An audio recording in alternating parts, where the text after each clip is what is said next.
Is Brother Maddie here? No, no, Brother Maddie.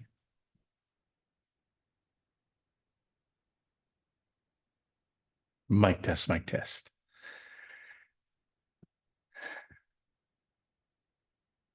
Okay, if everyone's ready, we can begin, but who wants to be the first one to kind of show themselves? Who wants to volunteer? Who is the brave soul? Oh, they're all shy.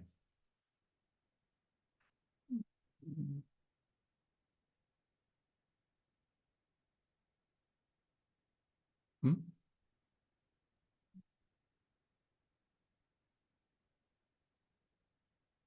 Where's Brother Yerrick? Brother Yerrick, how are you doing?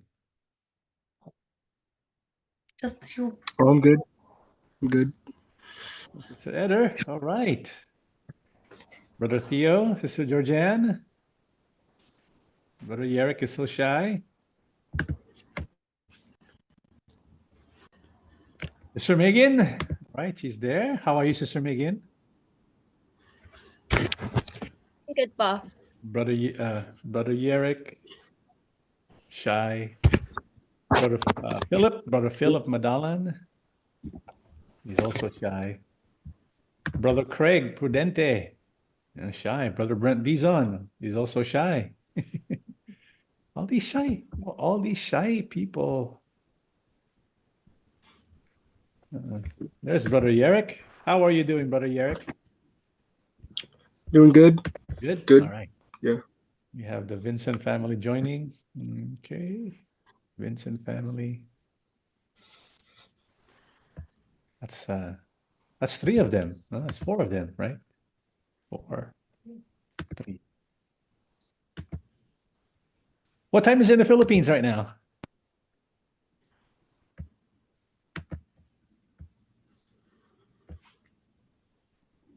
I think it's pretty early in the morning, huh? 8 a.m. 8 a.m. in the morning. And in England, what time is it in England? Is it 12 p.m.? Yeah. 12 a.m. po.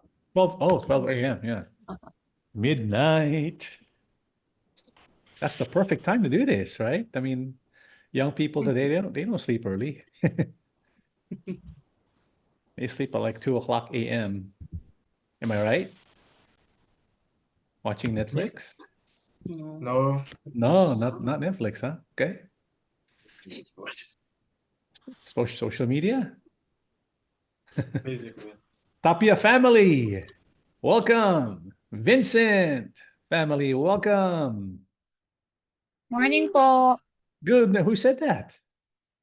Who said that? Is that Brother Philip? Brother Philip? Yes po, Erica po.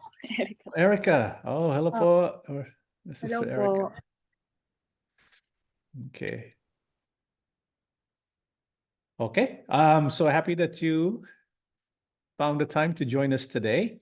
We're going to start. Just remember, you can always use the chat box if you are shy. Vincent family says hi to everyone. Hello, Vincent family. Throughout this seminar, I'm going to be asking questions. And if you don't want to verbally give your answer, or if you have an opinion, but you're kind of shy, we don't want to pressure you, you can always put it on the chat box. Is that okay? Yeah? For the shy people? Okay. All right. We have someone joining. Sister Glenda, welcome. Welcome, Sister Glenda. I know we had a Sister Cynthia here earlier. Thank you po. It's gone. Okay, we're going to begin. Let's first offer a prayer of thanksgiving. Almighty and merciful Father, Yahuwah Elohim in heaven, thank you so much for the blessings that we have received. Thank you for watching over each one of us. And it is a great privilege to be able to assemble together before you. May you bless our seminar today. May you teach us your holy will concerning choosing a partner. We believe, Father, this is an important choice to make, and so guide us with wisdom that comes from you. Our King Yahusha, may you please strengthen our faith and help us that we will be always faithful in following your lead. Father, please completely forgive our sins. We ask everything in the name of our Lord and Savior, Yahusha HaMashiach. Amen. Okay. All right. So welcome to Finding the One. My name is Brother John, and I'm here to kind of lead you when it comes to making one of the most important decisions in your life. And that, of course, is choosing the one that you intend to marry. And so it's something that we need to really look into and spend time thinking about, because if we make a mistake when choosing the one to marry, it's not going to be well for us, right?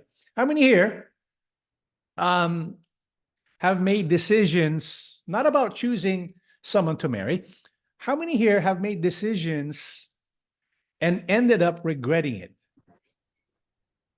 Anyone here ever made a decision in your life and then after a couple of days, couple of years, why did I make that choice? Sister Kalia. Yes, I've made some decisions in my life that I do regret, and I wish that I did differently. And I think that's true for anyone. So Yeah, that's a great point. It's true for everyone, and it's not just once in a while that we make those mistakes, right? Sometimes we do it all the time. And when we say all the time, it's relative, of course. Sometimes maybe once a month. Sometimes, like today, I made a choice to kind of eat and indulge in one of those donuts that you dip in chocolate, right? And so I'm kind of regretting that at the moment. And so sometimes we make choices that later on we regret. Fortunately, many of these choices don't have so much of an impact in the quality of our life. But I guarantee you this, one of the choices that's going to make a maximum impact in our life is the person we're going to choose to marry. Because it's going to be either a blessing or a burden. And we don't want it to be a burden for you. We want it to be a blessing for you as God intended. This is why we have this seminar to guide you, to make sure you don't make the wrong choice that you regret when it comes to choosing your spouse. Because if you make that wrong choice, it's very difficult to get out of it, right? It's not something God wants us to do. God doesn't want us to get married and get a divorce. And unfortunately, what we find in the world today, people getting married, they end up getting divorced. So we want to make good choices in our life. But before we go there, I just want to kind of introduce each one of you just really briefly. My name is Brother John, and we have Sister Glenda here to kind of give us some guidance. Sister Glenda is a little shy. So we have next Brother Theo. Sister Georgette, can you introduce yourself? Just kind of tell us a little brief statement about yourself, where you're from. We're from the Philippines, but we live in the UK currently. So, Brother Theo, were you born in the Philippines? Yes, I was. Yes, po. Okay. But you were raised in I was raised in the UK. Yeah, because your accent kind of gives you away. It's not your typical Filipino Cebuano accent. It's like Game of Thrones accent. All right. So we have that's Brother Theo, and we have Sister Georgianne. But the same. I was born in the Philippines, but and I came here when I was 3. I can still speak Tagalog and Pangasinan, but I do have a British accent whilst I speak it, so I get made fun of a lot by my cousins. So yeah. Oh, that's good that you were able to get you keep your language, Tagalog. What is it? We want to see the video, their faces. Yeah. So, you know what, like Brother Yerrick, we only see like your eyes. We don't see all of you. There you go, Brother Yerrick. So introduce yourself, please. I'm Eric. I'm from Russia, but adopted by a Filipino family. So yeah, cool. I'm in San Jose right now, so it's cool. Yeah, so Brother Yerrick, what is it? Brother Yerrick is from Russia. He was adopted by a Filipino family. So he's half Russian and half Filipino, right? Yeah, technically, yeah. Yeah. Well, let's just make it so. Welcome, Brother Okay. Yerek. We have Sister Kalia. Sister Kalia. Hi everyone. My name is Kalia. I live in Texas. Texas. Yeah. So I'm from Dallas, Texas. And I am also Filipino, but I was born here in the States. Sadly, my parents never really followed up with teaching me Tagalog, but I can understand it. So Don't worry. There's always time to learn. that's We true. can all learn And I'm Tagalog trying. together and all the different dialects, Pangasinan, Ilocano, Cebuano, Kapampangan. There's so many, right? But there in Texas, do you have a lot of Filipinos there in Texas? Yeah, there's actually a pretty sizable Filipino population here. Oh yeah, okay. Yes, yes. Lots of nurses though. Oh yeah, of course. There's lots of nurses everywhere and Filipino nurses too. And they're the best ones. Yes, absolutely. Thank you so much, Sister Kalia. Welcome. We have Tapia family next. Tapia. Where did he go? Where's Tapia? Tapia. Tapia, the Tapia family is shy. Tapia. All right, we'll go to Sister Eder is here. Sister Eder, welcome. Glad that you can join us. You know, you can kind of help me out because you probably have a lot of good advice to give our young searchers here. Oh, we can't hear you, Sister Eder. Hello po. Hello po. Good evening, good morning, everyone. I'm Sister Eder. We live from the Philippines. We're here in the Philippines. And with me is one of my nieces, Angel. She's kind of shy. She'll be turning 18 this Ah, year. turning 18. Okay, Yes. that's adulthood. Adulthood. Okay. Welcome po. Welcome. Don't be Thank you po. shy. I can see like half of you. I can see you waving. Okay. That's good enough. You pass. All right. Welcome. Welcome. We have Sister Megan. Hello po. I'm Sister Megan. I'm from Northern California and I'm currently in the Bay Area. I also do not speak Tagalog. I was not born and raised to speak Tagalog, but I speak full English and yeah, I'm happy to join all of you. All right. Welcome. Do you understand Tagalog food? Yes. Sinigang, adobo, tilapia. Absolutely. Is that Tagalog? Glad that you can join us, Sister Megan. We have Brother Philip again. Brother Philip, are you still there? Oh, we can't hear you po. Hello, good morning po. PD All po right. from Philippines. Philippines. Yes po. Hi everyone. Brother Philip is shy. Thank you for coming, Brother Philip.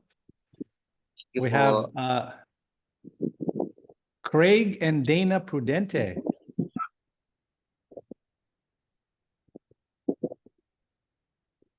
Hi, everyone. Okay, chatted. I gotta keep my chat. Tulungan mo. Okay, Craig and Dana Prudente. They are from Fremont and they say hi to everyone. Okay. All right, Brent Dizon. Excited, Brent. How are you, Brother Brent?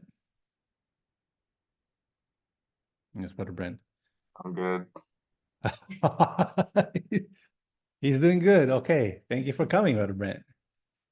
We have okay. So we have Vincent family. Vincent family. Hi, brother. This is the Vincent family, and we're from Toronto, Canada.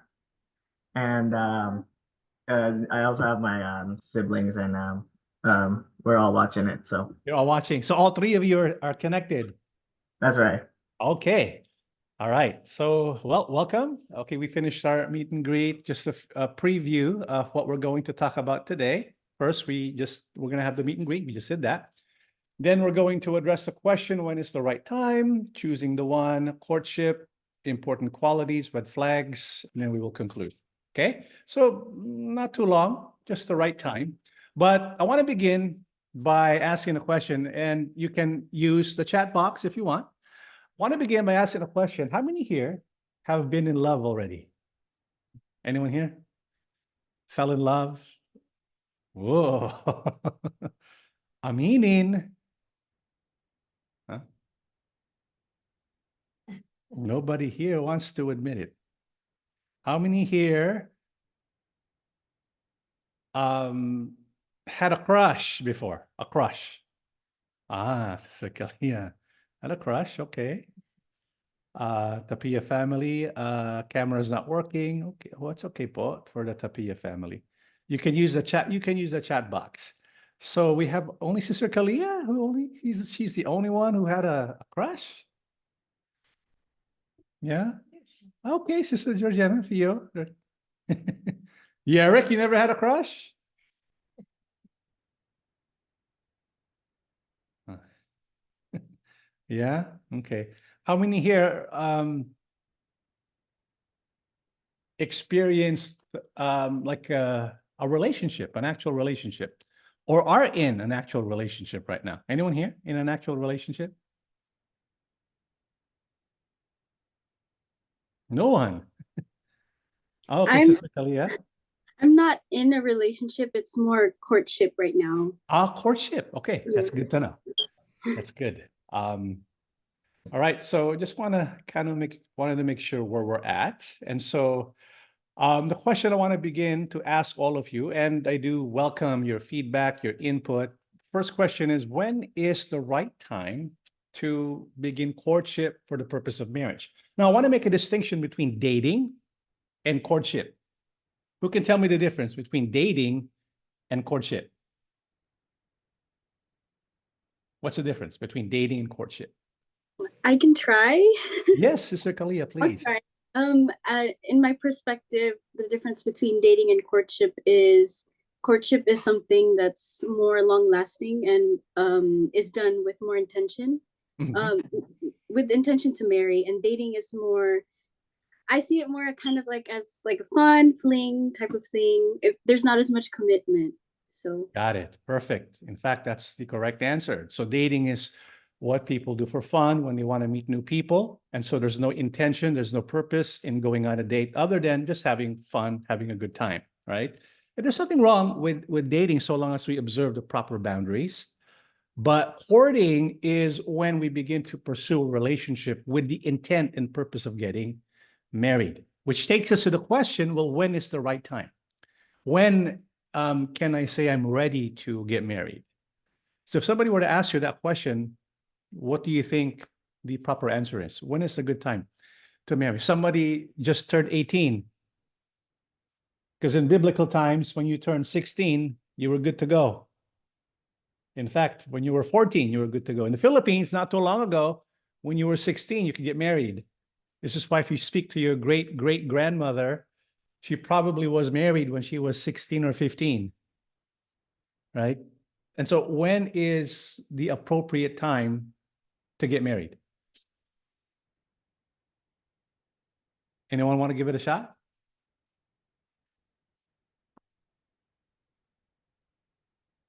No one? Let's go ask, let's ask Sister Eder, because she probably has some wisdom concerning the matter.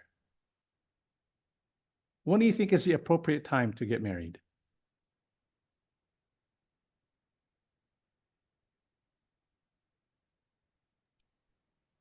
Probably when, for me, for if we are financially able. Okay, I like that. Financially able. Yeah, because I myself, I got married 32 years old already, quite a bit old.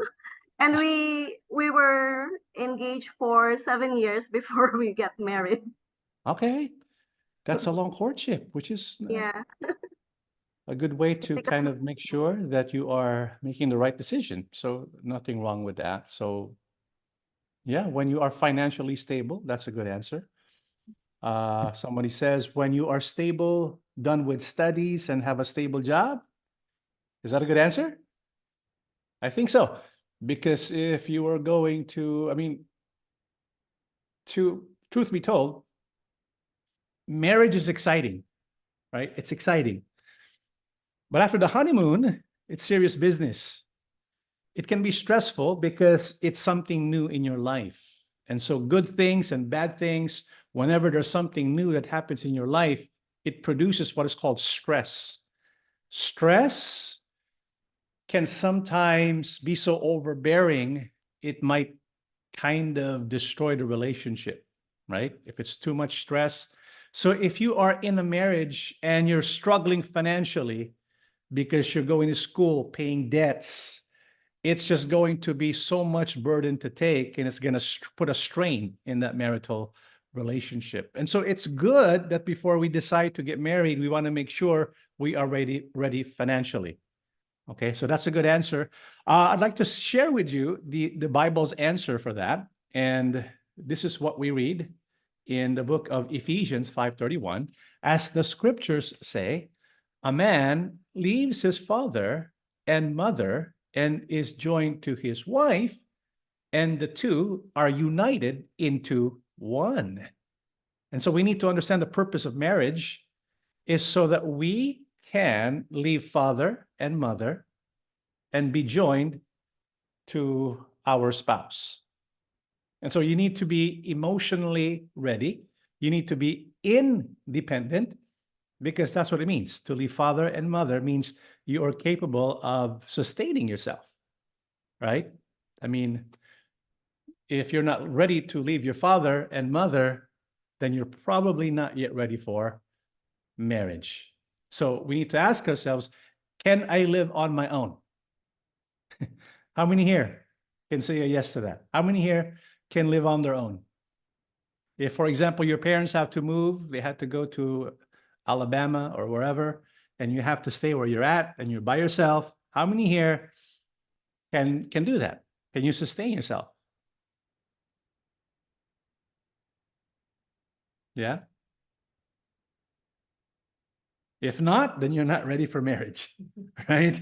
But if you could, then you're ready for marriage. Another thing, when you're leaving your father and mother, depending on your relationship with them, that can take a toll in your emotions, right? Are you emotionally ready to detach? Because a lot of us can be so attached to our parents, when we have to leave them, it can be quite a struggle. And until we are able to leave the attachment we have with our parents so that we can be joined to another person, it's going to be difficult to emotionally connect with the person we're going to enter into marriage with. Okay, make sense? Yeah. So in sum, if you are able to leave father and mother, it means that you have the following characteristics. First of all, you're physically mature. I mean, if you're 15 years old and you can live on your own, because some kids are really, really smart and they can be independent, they can live on their own, right? But are you emotionally mature? Are you psychologically stable? Are you financially stable? Are you spiritually ready? And so let's look at each one of these really quickly. Physically ready. I mean, are you physically an adult? What's the adult? What is considered an adult in the United States? Is it the same as Philippines? I don't know if that's if we have the same standard now, because I know different cultures have different standards. In Europe, what is considered adulthood? When are you an adult in Europe? 18 po. 18. Okay. How about in the Philippines? Is it also 18? Yes po, 18 din po. 18. How about in Russia? Is it also 18? In Russia? No, it's not. it's not 18. How about in, so we have Philippines, I guess that's it. In Toronto, maybe it's different. We have, oops. Where is the, what happened to, we lost them. Vincent family. Oh, there you go. Vincent family. Oh, I think it is 18. 18, right? And so, you know, like I said, long ago, depending on the culture, one is physically ready when they turn 16 or they're past their puberty. But we're talking like biblical times.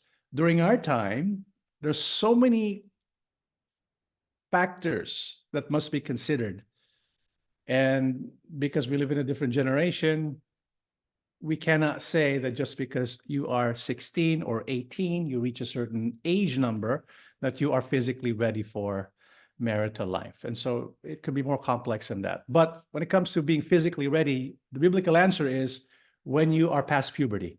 Okay, that's physically ready, past puberty. That's according to Ezekiel, but I'm not going to read the passage. But it's not just being physically ready, you have to be emotionally ready as well, because you're going to be a partner with another soul, another person. And so you need to make sure that you are able to emotionally connect, right?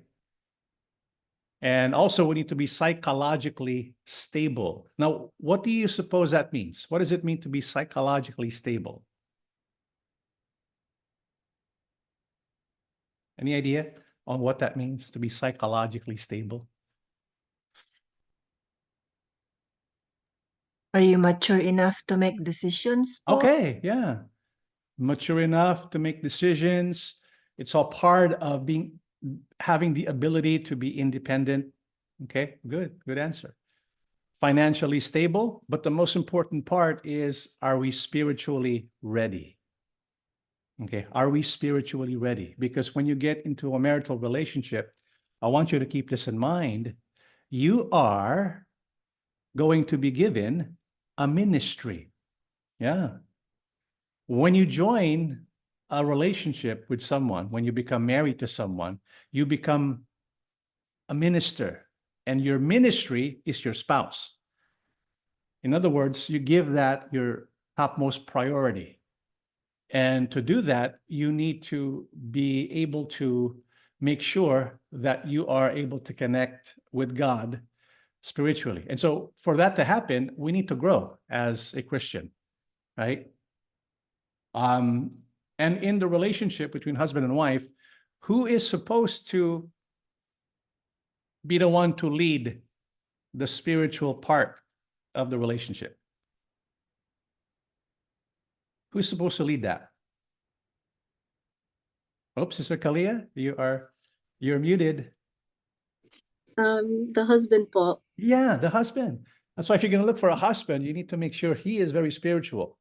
He's going to take leadership, not just in finances, not just in making decisions around the house, but in worship. That's so important that they are spiritually ready. But also, as wives to be, eventually, if God permits, or if you plan it, you're going to be mothers. And as a mother, you also need to be spiritually ready. So when is the right time?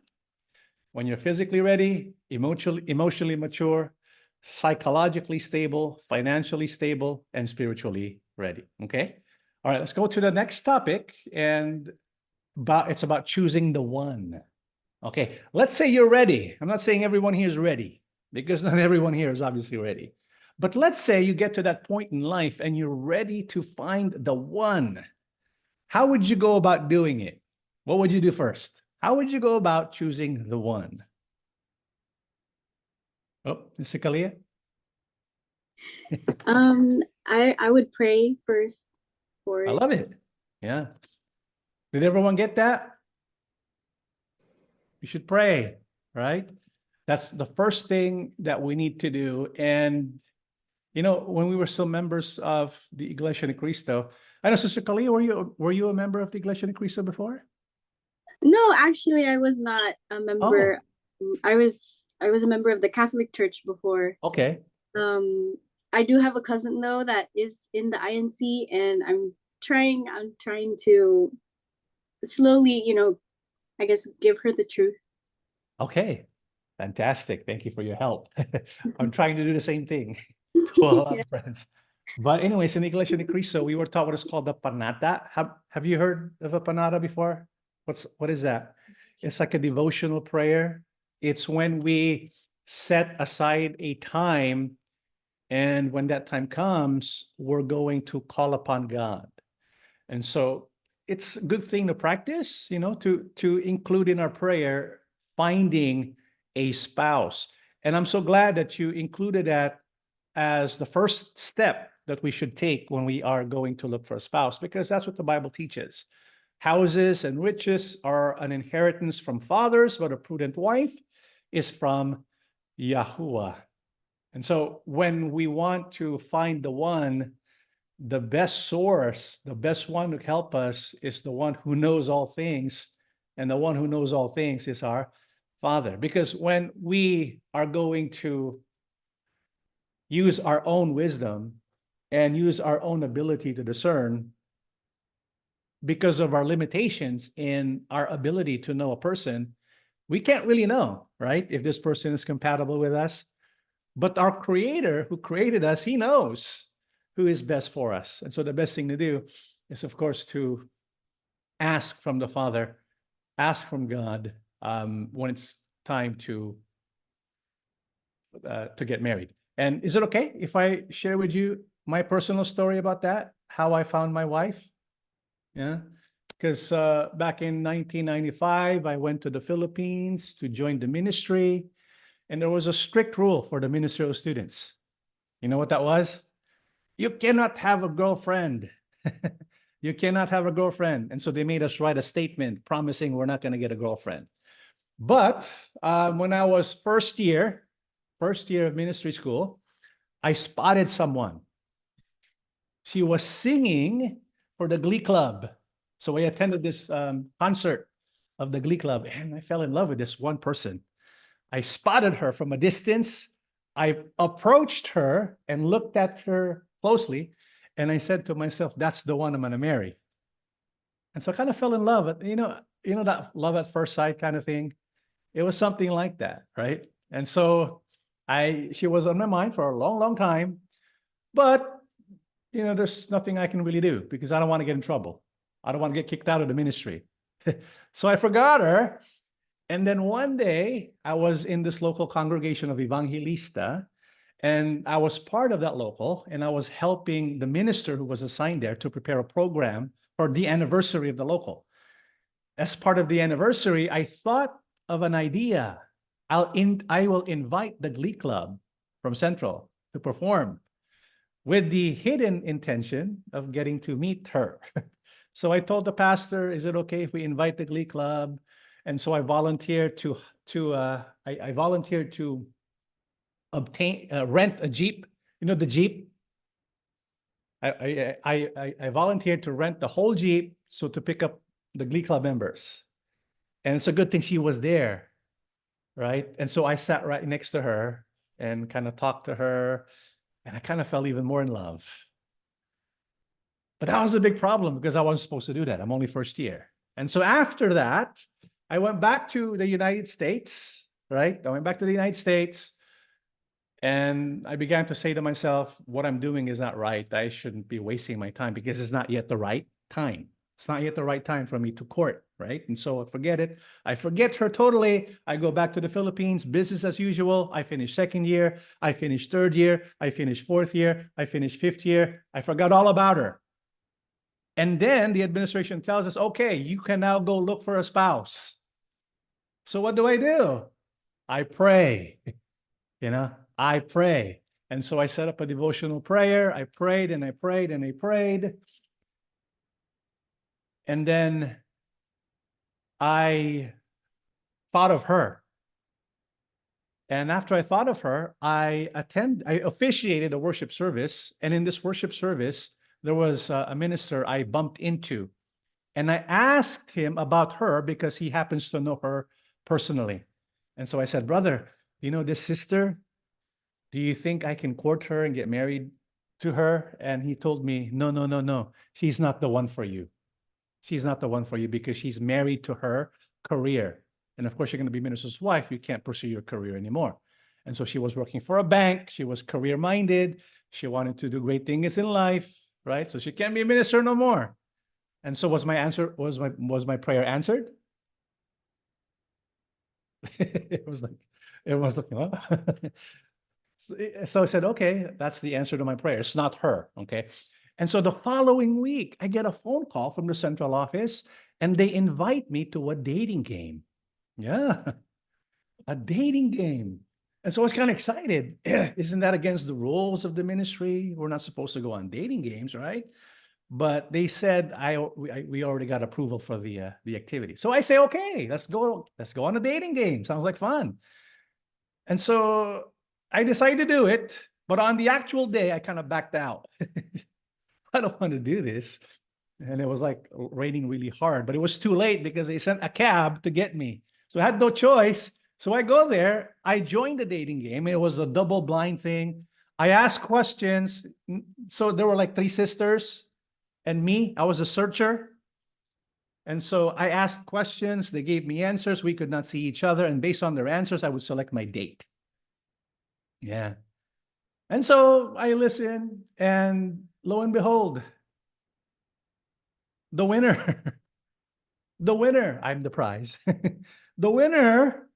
The winner happens to be the one I fell in love with 4 years before. The same exact person. And so I said, oh, this is meant to be. And so right there and then, I want to marry you. I told, no, I didn't tell her that.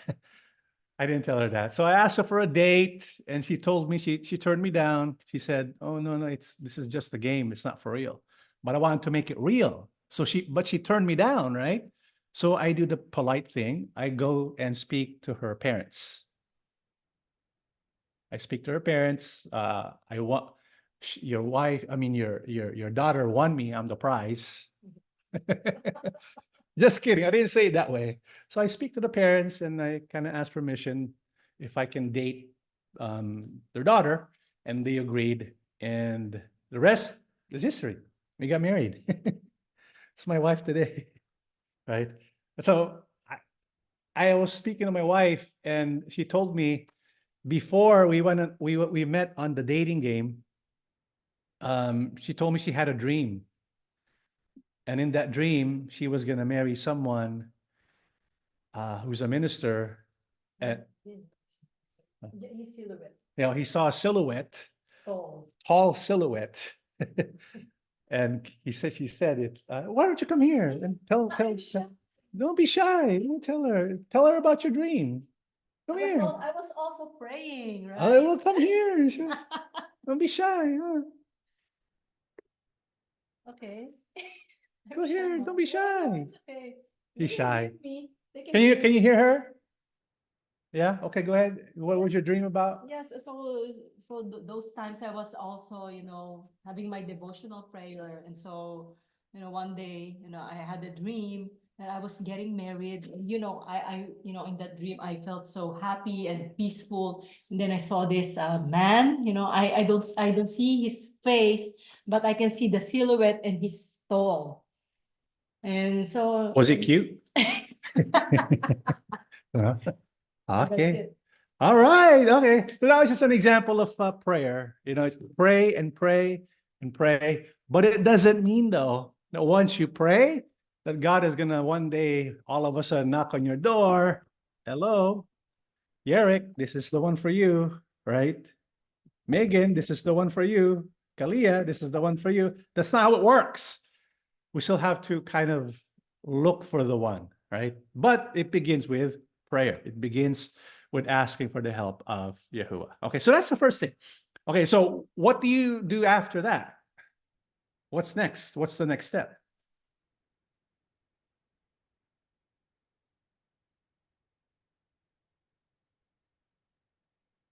What will be the next step? How will you know? I mean, who do you think, who can we marry? Who can we marry? Oh, Sister Kalia? People who we're equally yoked with.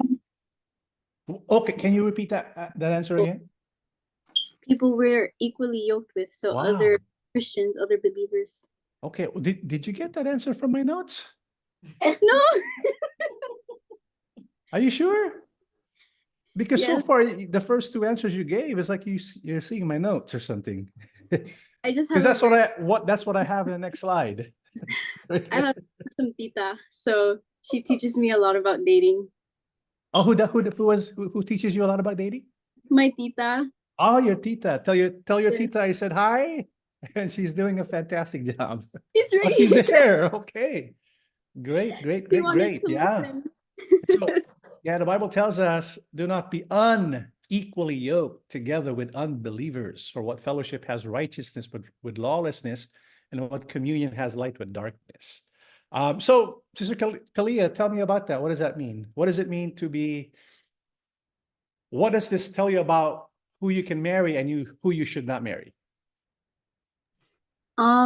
Well, I feel like this helps because it helps narrow down the options that you have, and it it basically means don't get involved with people who don't know and love Yahuwah and Yahusha. Yeah, I love that. You know, when we were in the Iglesia ni Cristo, we can only marry someone who was in the Iglesia ni Cristo. But this passage tells us that people who are believers, we can marry and we should marry. We should look for true believers. And so this brings up the question, who are the true believers? Before, we used to believe that true believers are based on membership, but that's not true. True believers are those based on the relationship with God and with Christ. Do they believe in God? Do they believe in Christ? Do they believe in Yahuwah? Do they believe in Yahusha? Even if they don't believe the name, even if they don't understand the name yet, the important thing is they have a relationship with God, and that relationship with God is really changing their life, right? It's making an impact in their life. That's a true believer. A true believer is someone whose belief in God, belief in Christ, impacts how they live.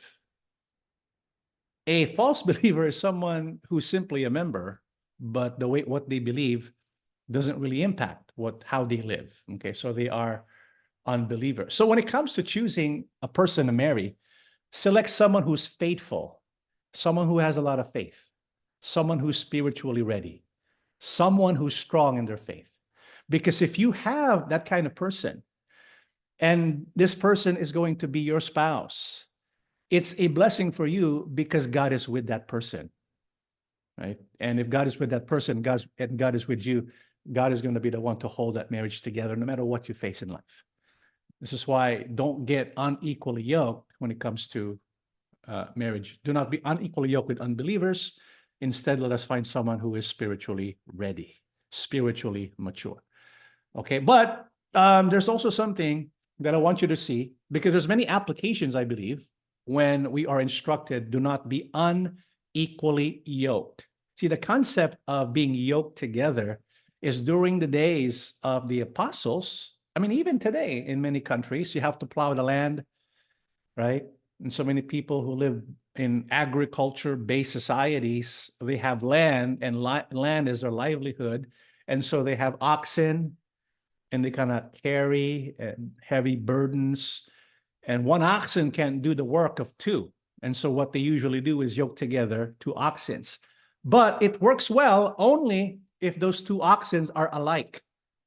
If you have one oxen this tall and another oxen this short, it's not going to work well, right? One's going to suffer. And so they won't work together well.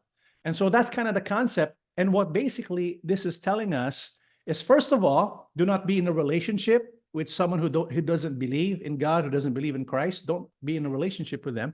But also at the same time, you should look for someone who is similar to you, right? Who have the same tastes, who has the same likes, who has the same maybe personality. I know there's like a saying about differences. What is that? How does that go again? About how different people, opposites attract, right? Opposites attract. How many here believe opposites attract?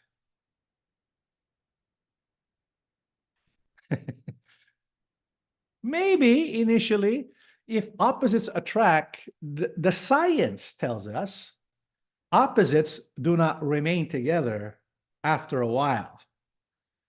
But those who remain together are those who have similar interests. Because one of the key factors in a long and happy marriage is what is called the friendship factor. Can the person that you intend to marry be your friend? Can this person be your best friend? Can you hang out together? Because we like to hang out. We're social people. We like to hang out.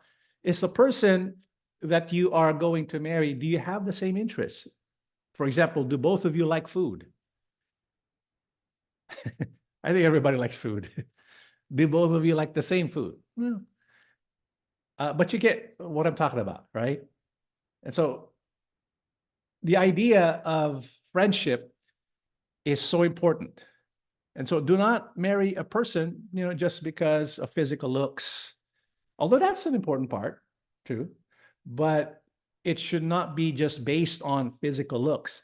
It should be also based heavily on your similarities and how compatible the two of you are when it comes to developing a long-term friendship.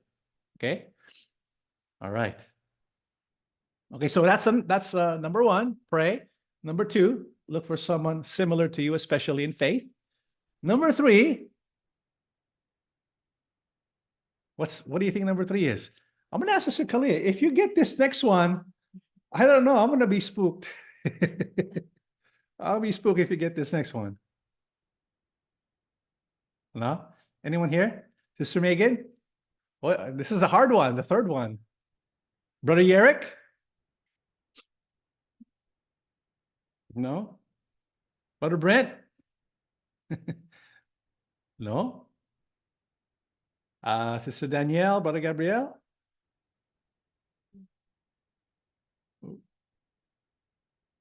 Sister Danielle, Sister Gabrielle, am I right? Okay. Well, this is the next one. I'm going to show you in the passage, Genesis 24, 5-7. The servant asked, but what if I can't find a young woman who is willing to travel so far from home? Should I then take Isaac there to live among your relatives in the land you came from? No, Abraham responded. Be careful never to take my son there, for Yahuwah, the God of heaven, who took me from my father's house and my native land, solemnly promised to give this land to my descendants. He will send his angel ahead of you, and he will see to it that you find a wife there for my son. Anyone here familiar with this story? Yeah. This story is about Abraham. He's getting old, and he has the promised son. His promised son is Isaac, right? He's the one he waited how many years for? He waited 25 years for this promised son to arrive. Now he's getting old, but he needs to reproduce. But you can't do that unless he gets a wife. And so what does he do? He takes his servant and he tells his servant, go to my homeland and look for a wife for Isaac. Look for a wife for Isaac. So this is like an arranged marriage. How many here would prefer an arranged marriage? Anyone here? Nobody today. Nobody wants an arranged marriage. What if God said to us, you don't get to choose who you marry, your parents choose who you marry? How would you feel about that? Oh boy, how many here trust that your parents will make a good choice for you? Oh, okay, Sister Kalia. Sister Megan too? Sister Megan, you trust your parents to make a good choice for you? Absolutely. I would consult my parents in the process. Awesome. That's the whole point. And that's the point I want to kind of get at. Because when you read this chapter 24, 5-7, Isaac's bride-to-be wasn't forced at all. Isaac wasn't forced at all. But Abraham, he gave guidance. And he also said that this guidance is not just coming from me, it's coming from Yahuwah himself. And so when we find someone that we like, maybe at the courting phase, if we kind of think we kind of like somebody, it's best to let the parents know, right? Let the parents know, just get their feedback. Get their wisdom, because two things we know for sure. Two things we know for sure. Number one, our parents have the experience. And based on an experience, they have wisdom. Number two, our parents love us. Because I don't think our parents will choose someone who they don't see will make us happy, right? And so I would kind of get their feedback, because when we make a choice, sometimes there are things that we don't see, but parents, they can see everything. They can see much more than we can, right? Because of their experience. So consult with your parents. So that's the third thing. Here's the fourth thing, okay? Get your parents' advice. Also get as much advice as you can, because you don't want to mess this up. You want to make sure you get this right. When we're going to buy a house, we're going to buy a car, we're going to go to a school that we want to enroll into for 4 years and pay lots and lots of money, right? Before we do all of that, we want to be informed. We want to get all the advice that we can get, right? So I was wondering, I want to pose this question to all of you, and hopefully we get like four responses. 4. Here it is. What's the best advice that you ever received about choosing a spouse? Best advice you've ever received. Kind of share that with us. Share that with me and Sister Glenda. Sister Glenda and Sister Glenda and Sister Eder and I are kind of the seniors here. And so we kind of have some wisdom. We kind of know how to give some advice, but what's like the best advice you ever received about dating or choosing someone who would become eventually your partner? Okay, Sister Kayla. I guess it kind of loops back to the first thing I said, which is prayer and really involving Yahuwah. Some of the best advice that I've gotten that has stuck with me is that when you're trying to select someone for potential marriage, you always include Yahuwah and you ask him and you pray to him saying, if this isn't for me, get rid of it, no matter, how I feel. And please, bless me with the discernment to be able to, make that decision and the strength to carry on. So for me, I think it's just always involving him, and applying that advice to my life has made it better. Yeah. And I can say it works. Yeah, could you write down the answer so that we can get the notes? Perfect answer. Yeah, I mean, that's the first thing that we need to do. We need to involve Yahuwah in every part of our life, especially when it comes to choosing our spouse. Excellent. Okay, anyone else want to share? Someone, look for someone who reveres God. Is that good? Good advice? Look for someone who reveres God. Nice. Yes. Sister Megan, you were going to say something? Everything that Kalia said, but I want to add on that is especially important for you to ensure your communication, because you want to have a reciprocal relationship and you want to make sure that in order for it to be long lasting, you need to be able to meet halfway. Good. I mean, that's important. Communication. Instead of, just because you get married doesn't mean you master the art of mind reading, right? Absolutely. We're not mind readers. And so it's kind of good to be able to learn how to express themselves. Excellent. Anyone else? Any best advice that they have received? Sister Georgianne, did you ever receive any good advice? Or Brother Theo? Brother Theo. No advice to share? How about Vincent? Vincent family? Vincent family? We need 2 more, guys. Just 2 more.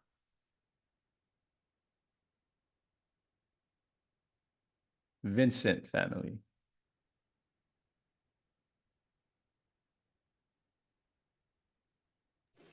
Can I add another one? Of course, Sister Kalia. I guess also making sure that the the person that you want to marry, their values align with yours. Because if there are any differences with any of your core values, there is bound to be just a rocky relationship ahead. Mhm. Yeah, because many of our decisions come from our values. And so if our values are contradicting each other, then many of our choices in life, especially the most important ones, because usually our values come out or are manifested in the most important decisions. And so when the values do not align and each spouse makes decisions for himself or herself, it creates a disconnect between the two people. So good. Values. Excellent. Okay, one more, guys. Who will save us? Oops. Who will save us? Can I add on something, Paul? Yes. Well, I'm so glad Sister Kalia and Sister Megan are here. Okay, Of so my course. mom is listening on this too. She wants me to add on, this is very important, I think, as well. So you're not just marrying the person, you're not making sure not just your values, your maturity aligned, but you're not also marrying the person, you're marrying the family. So get to know the Yeah. family before you choose that partner. That's a good point. That's something that we need to consider as well. Because the person you're going to marry, this person has a relationship with a family. And so by default, you also need to get along with that family. Otherwise, you get the in-law jokes. You always have the in-law jokes, or the in-laws are, but it doesn't have to be that way. I mean, the in-laws can be your very best friends. This is why at the very get-go, you want to make a good impression. And for me, to make a good impression, if you are, for example, the male and you want to court this female, you ask permission from the parents, right? And already that's a good start in the relationship with your future in-laws. So it's good. And that's what I did, This is why before my wife fell in love with me, her parents fell in love with me first.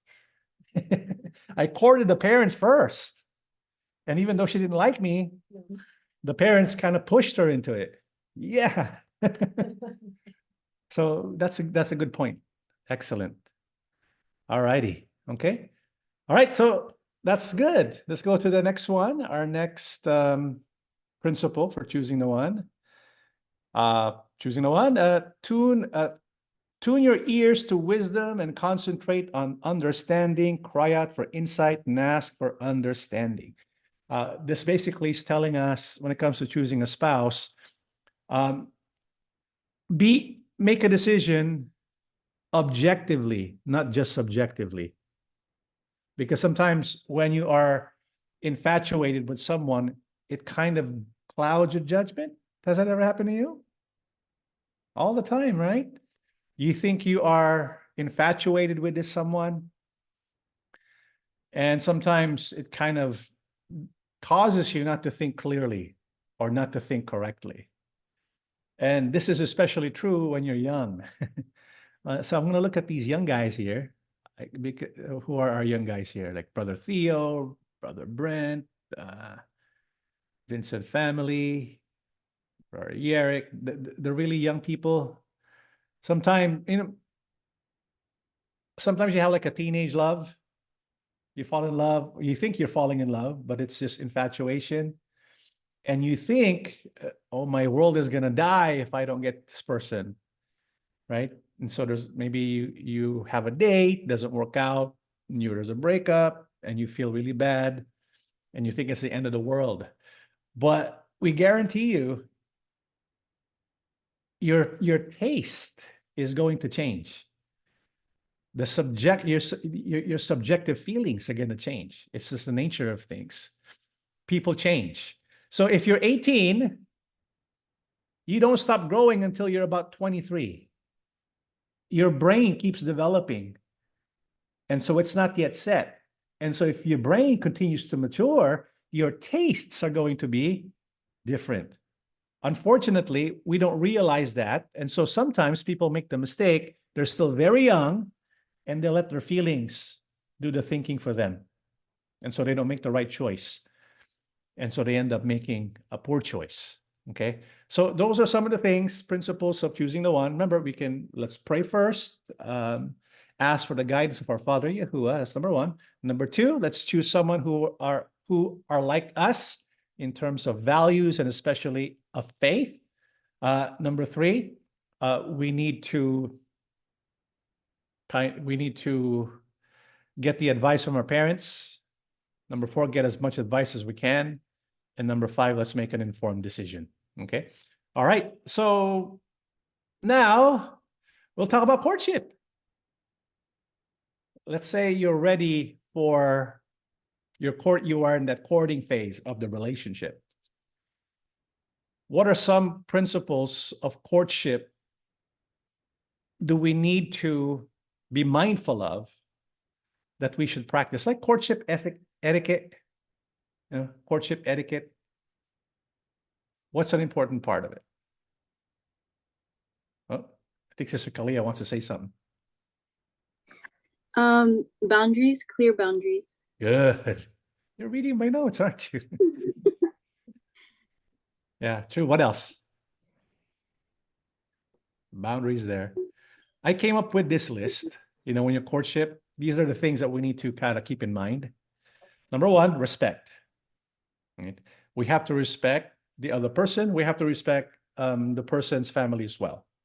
And for me, a good way to respect, one of the ways we manifest respect is being truthful. You don't want to pretend that you don't want to put on a face or a mask, but that's not who you really are. That's not respect. Respect is coming, letting them know your intentions, right? You're not dallying around. You want to let them know your intentions. You want to be truthful. You want to have integrity, and you want to show respect to their parents. So if you're going to date someone and you tell the parents, we're going to finish by 10, be finished by 10, right? Don't say we're going to come home by 10 and then it's already 11. That's not showing respect. So we need to show respect to the people we're dating and also those who are responsible for the people we're dating. Because as a parent, we worry a lot. We want to make sure that our kids are doing well. Okay, so that's part of it. Number two, vigilance. Now, what is vigilance? What does vigilance mean?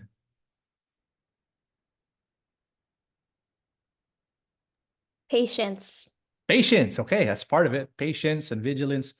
Right. What else?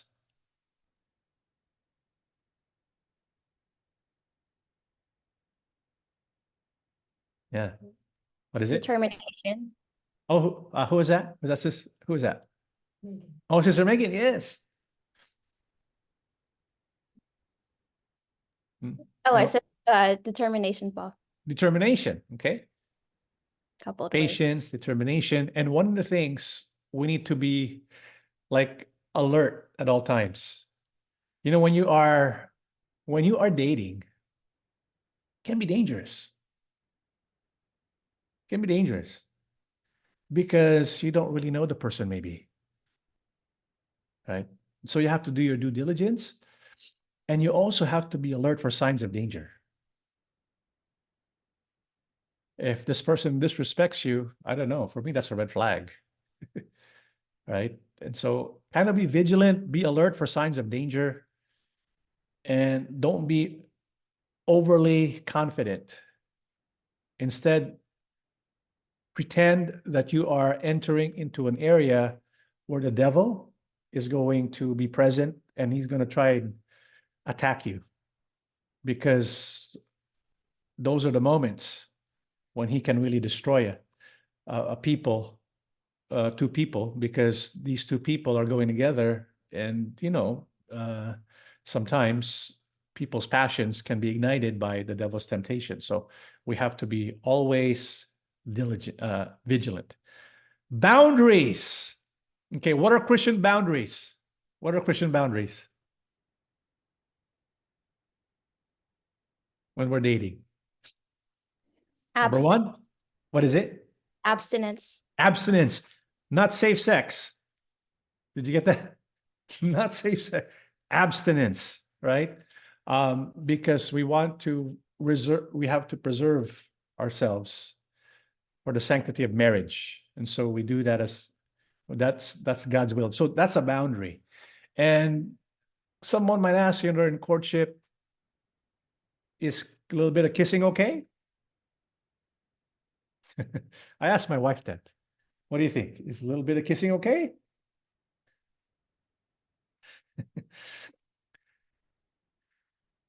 That's a hard one. That's a hard one. Because I tell you, it depends because of how strong you are. Because it can begin with a kiss and then an embrace, and then it can, lead to other things. And so long as we have boundaries and we know we can keep those boundaries, but the best thing to do is to always practice respecting the other person. Okay. And number 4, test. We have to test. In other words, courtship doesn't mean you're engaged.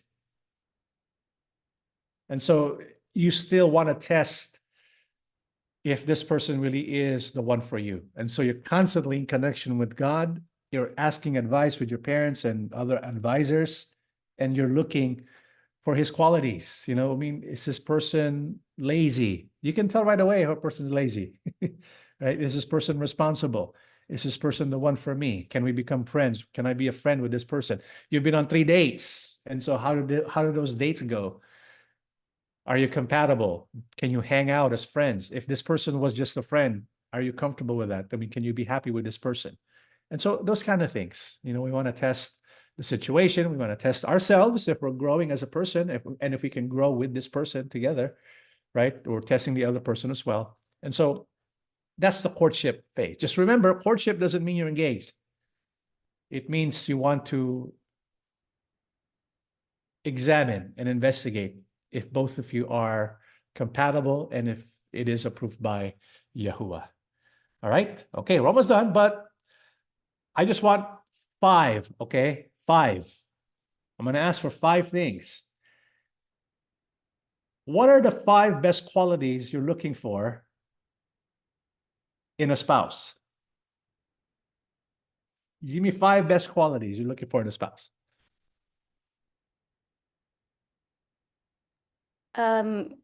God-fearing, emotionally intelligent, family-oriented, respectful, and loyal.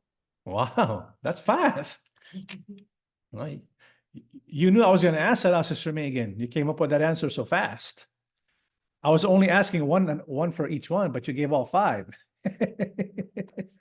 Well, those are good. Yeah. So, God-fearing, loyal, respectful, family-oriented. That's excellent. Anyone else want to add to that? I guess I agree with everything she said. But I would also add hardworking. Hardworking. Okay. Yeah, I like that. Hardworking. For me, that's like hardworking is right up there. Hardworking. Honesty. Vincent family says honesty. Yeah, honesty. That's like the bedrock of trust, right? Without honesty, you can't trust, and without trust, you can't build a relationship. So that's excellent. Mentality as well. Yeah, mentality. Good, Brother Eric. Yeah, look for someone who is someone that you can talk to, right? Someone that you can communicate with, have a conversation with. Yeah. Brother Theo says, Sister Georgiana, patient. Craig and Dana, they say good communicator. All right. Really like that. Good communicator. Vincent family, kindness to everyone, not just their friends. Right. Yeah. And so one of the things you want to look for is this person kind to people who are not like them. Because there's a tendency for people to only like the people who are like them. But how do they behave with people who are unlike them? Yeah, good. Good communicator, kindness, patience, honesty, revering God. Good. All right. I Okay, we got our also, 5. We got more than 5. can I add Empathetic. Nice. Empathetic. Okay. Who can tell me what that means? That's a big one. In fact, somebody talked to me about empathy just this week. Somebody called me and talked to me about how this is so important when it comes to the relationship, and which is true, but not many people are aware of what empathy is. So that's a great answer. So what does it mean? What does empathy mean?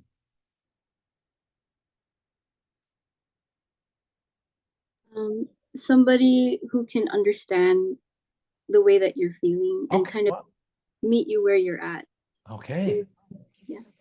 Yeah. And so, yeah, that's what Brother Craig and Sister Dana just put here, being able to understand and feel for others.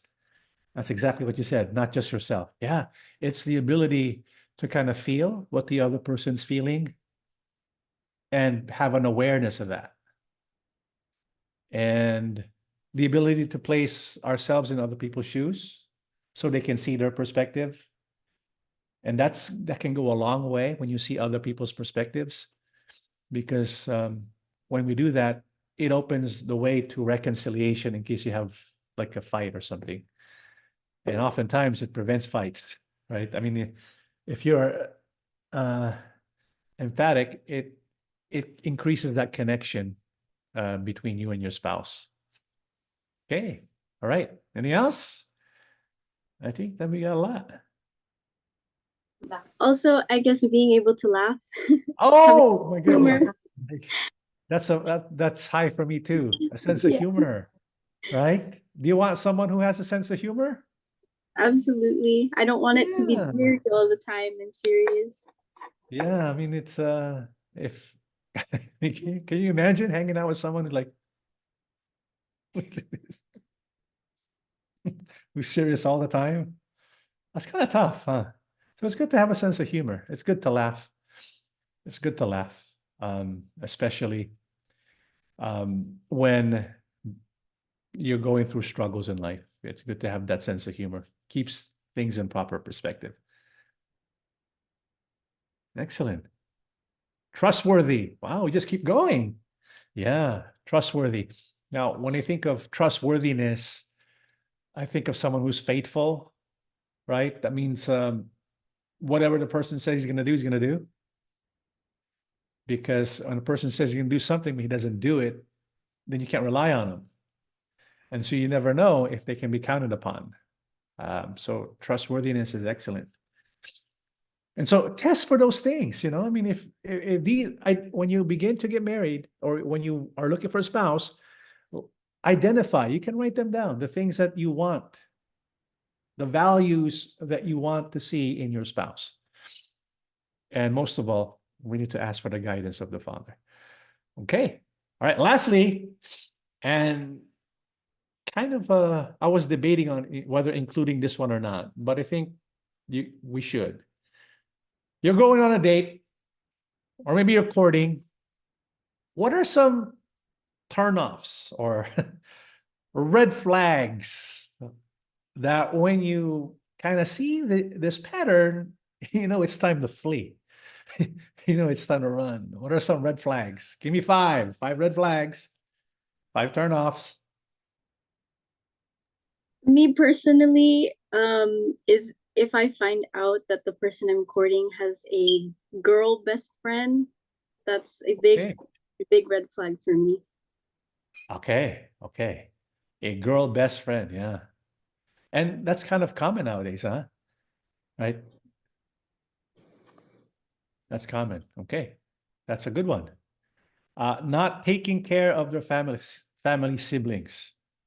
Good. Because that tells us they're not responsible and they're not going to care for you eventually. You know, after you say I do, you become part of the family. Eventually, they're gonna take you for granted. They're gonna stop taking care of you. Good answer, Vincent family. Danielle, Gabrielle, dishonesty, boastful. Oh my gosh, that for me is a big red flag. Have Have you ever met someone like that? You know, like they're boasting about their accomplishments and all that. Yeah. I know. Do you get like, wow, this guy is so smart. He's so smart. This guy's so awesome. Yeah, it's kind of a turnoff, huh? I mean, I guess when you find out about his attributes from someone else, right? That's better instead of him like telling you know, I accomplished this, I accomplished that. Yeah, boastful, dishonesty. Yeah, lazy, lazy. Oh, we have Craig from Craig and Dana Prudente. Huh? Lazy. Or what else? Lazy. What else? Where is that? Goes back on their word. Yeah, Craig and Dana. Goes back on their word. Okay. One who does not have a word of honor. One who does not have a word of honor. Rude. That's a good one, Theo and Georgianne. Rude to servers. Yeah. You know, I think that is a big red flag. Because when they do that, you know that they don't have a genuine respect for human beings. Right? And that's the foundation of any relationship. When you are able to show respect, even when, you know, someone who's serving you. Yeah. So when you're on a date, you know, what do you call that? You're watching, right? How does this person treat the server? And then kind of how much tip? No, not necessarily the tip, not the tip, but the, you know, your gesture and how you treat that person. Good. No drive or goals. Yeah. That's, you know, if my daughter, if my daughter is ever going to get courted, right? If my daughter is ever going to get courted, I'm going to ask the person, what are your goals in life? It's the first thing I'm going to ask. What are your goals in life? I want to marry your daughter, sir. No, I know. But what's your goal? What do you want to do? What do you want to accomplish? You got to have goals, right?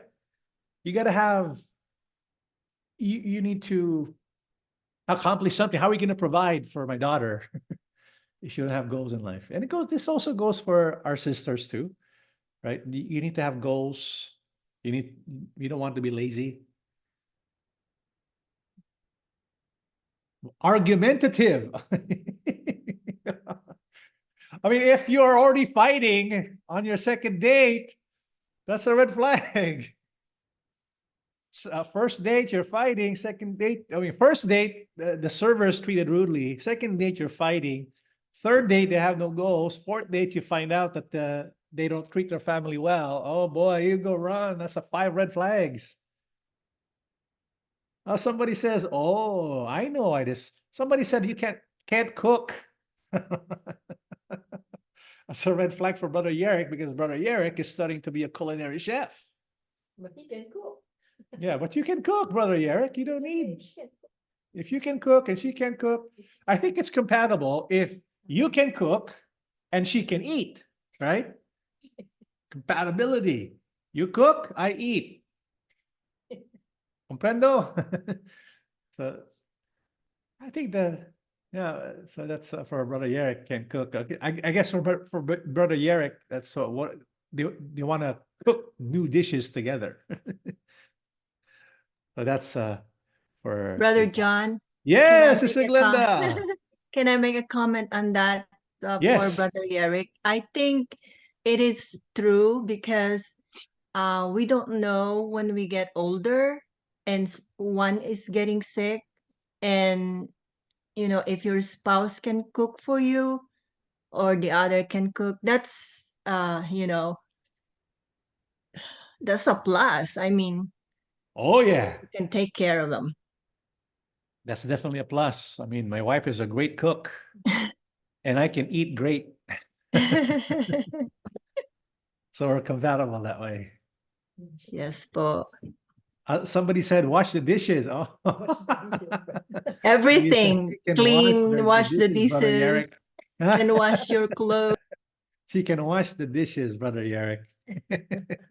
That's good enough for me. But yeah, so thanks, Sister Glenda. That's a good point. God forbid, sometimes there's a need for us to learn how to cook, kind of save money in times of emergency. So it's good to learn how to cook. But there's one red flag. There's one big red flag that no one has mentioned yet. One big red flag.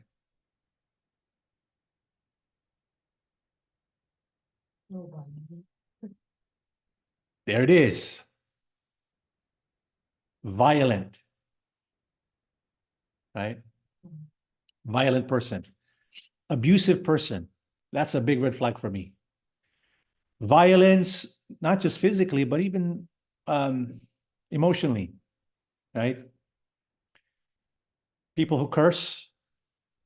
That's violence expressed in words. People who curse. That's a red flag. And so that's why if you want to determine the character of your future spouse, maybe you want to like scare them from behind. And then if they say like a bad word, just kidding, don't do that. But violence, you can tell. Can you already tell if someone is a violent, like on the first date, second date? Can you tell a person who is prone to violence? Probably not, huh? Pacheco, yes.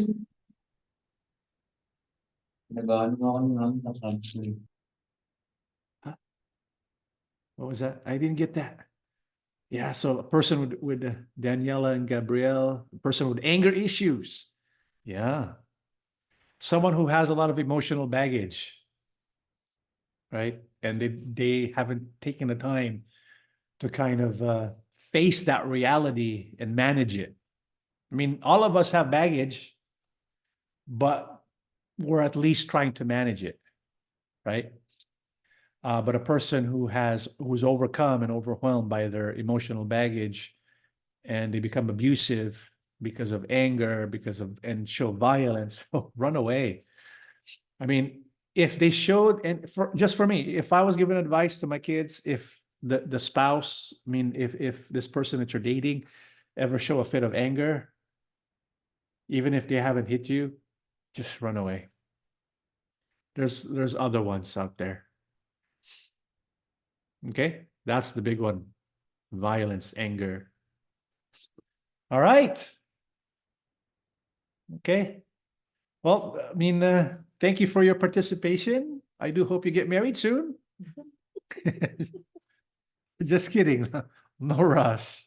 No rush, but to pray, right? I mean, if you are prepared to get married, let's do our best to follow these guidelines. And hopefully we will find that one. But of course, I just want to kind of conclude with this message. I want you to understand that there's no such thing as a perfect spouse. We all have our weaknesses and we all have our faults. So we do hope that we understand that we know the difference between fantasy and reality. And so long as we do our due diligence and do our part, Yahuwah will give us a spouse that's meant for us. And once we enter into that marital relationship, we need to understand, that's our ministry. That's our priority in life. Okay? All right. We have a message, Sister Danielle, Gabrielle. We are hoping for more youth seminars. Okay. Me too. What would you like to talk about in in future seminars? What would interest you?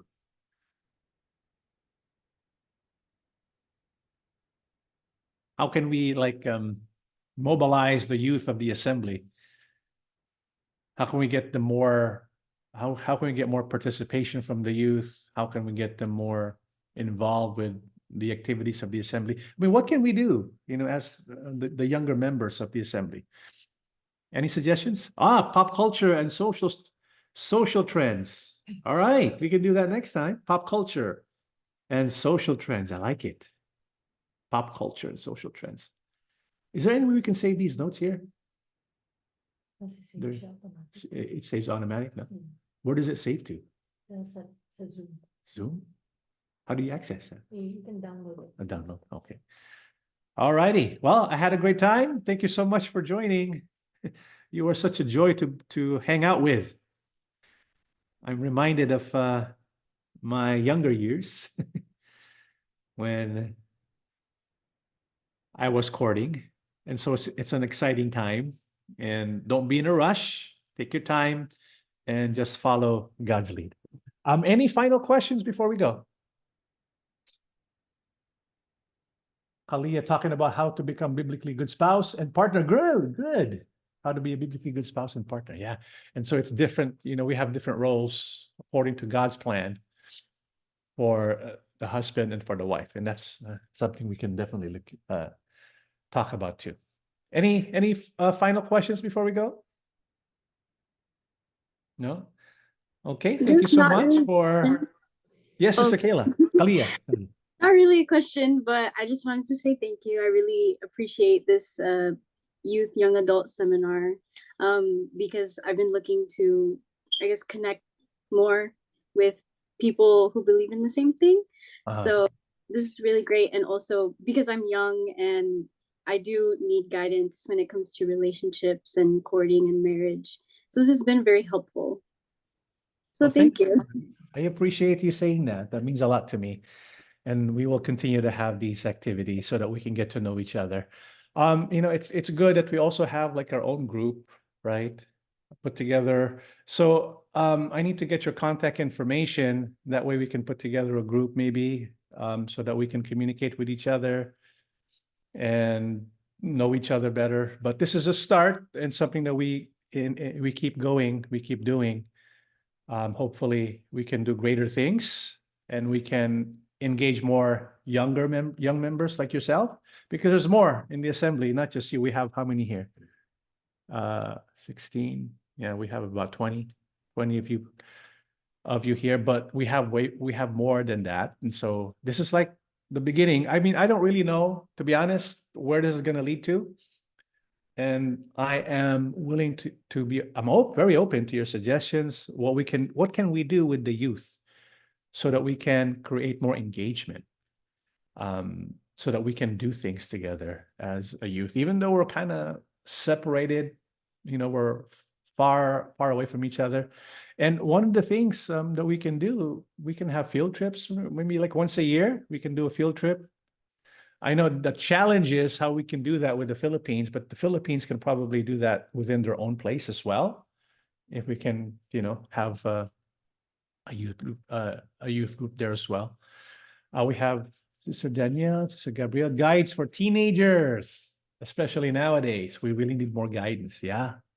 There's so many things today that young people are exposed to, and it's causing a shift away from God and a shift towards sometimes new age belief, sometimes atheism, and we need to be guided in that manner too. How to practice modesty for both men and women. Yeah.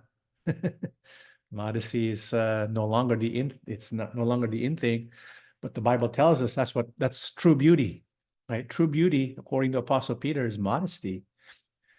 And Apostle Peter even said, when you're looking for a woman, they have like the fancy hairstyles, they have the nice jewelry, but their true beauty is in their inner person, in their modesty. And so that's good. We need to talk about that as well. All right. Okay. Thank you so much. Is there any group chat for the youth? Let's start one. how can we get their information? How do you start a group chat anyways? How do you start a group chat? Is that like a Facebook? It depends where, bawa ko sa Facebook. Is this like a Facebook group chat are you talking about? Sa Facebook. We could do Messenger probably. There's also other ways to create group chats. Like there's this app called GroupMe where it's just for group chats. But if everyone has Facebook, we could probably just do Messenger. Messenger? Okay. That's a good idea. We can do that. And so we need to assign someone to do that.